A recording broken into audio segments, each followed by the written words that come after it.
There's been reported instances of stabbings and evictions and racist attacks. And this all follows the comments by President Kais Saied, who said that the presence of these black sub-Saharan Africans in Tunisia was part of a criminal plan to change the demographic makeup of the country. This echoes what is called the Great Replacement Theory. It's popular within right-wing groups in Europe and North America. And it's been criticized as a racist dog whistle because there are only about 20,000 black sub-Saharan Africans in Tunisia out of a population of 12 million. But now, because of how bad it's gotten, some African countries are pulling out their citizens. An unexpected return home. Hundreds of people arrive in Mali from Tunisia, where they say it's no longer safe for them.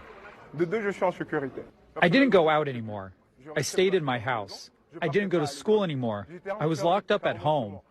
Almost 2 weeks ago, Tunisian President Kais Saied sparked a backlash against migrants with his controversial remarks, saying illegal immigration from sub-Saharan Africa was a conspiracy to change the racial makeup of Tunisia. Saied also blamed illegal migrants for crime in the country and ordered security forces to crack down on them.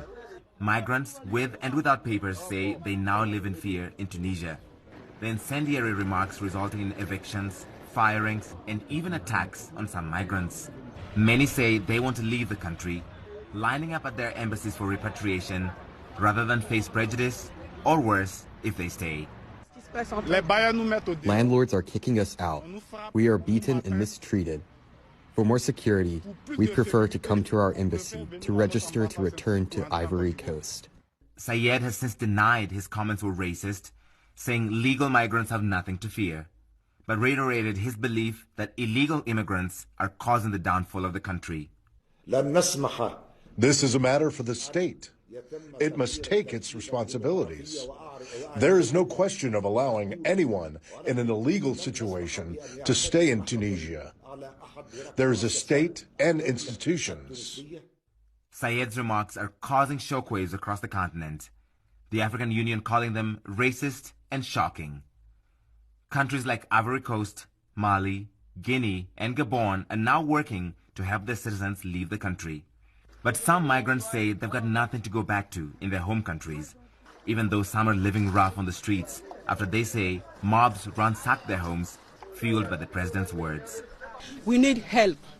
We really need help from all over the world because we are really suffering here. Things are not really useful. You can see the place that we are sleeping. This is not the place human to sleep. We are suffering. Tunisia is home to about 20,000 migrants from sub-Saharan Africa. The country has visa-free travel for many African countries and has become a transit point for many illegal migrants trying to cross to Europe. It's also a country sliding away from democracy to one-man rule. In 2021, Saied suspended parliament, making way for a new constitution that took away many of the government's checks and balances, consolidating power with himself. On Sunday, Tunisian demonstrators gathered in the capital, Tunis, despite a ban on the rally, to protest against the president and the recent arrests of opposition leaders. A crackdown on critics and a purge of migrants, signs Tunisia's time as a democracy may be ticking away.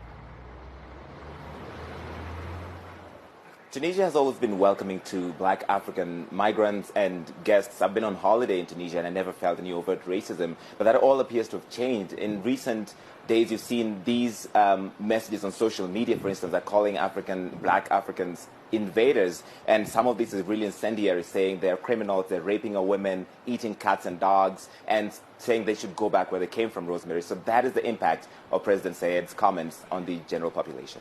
That is a real worry. Larry Madowo joining us live from Nairobi. Many thanks.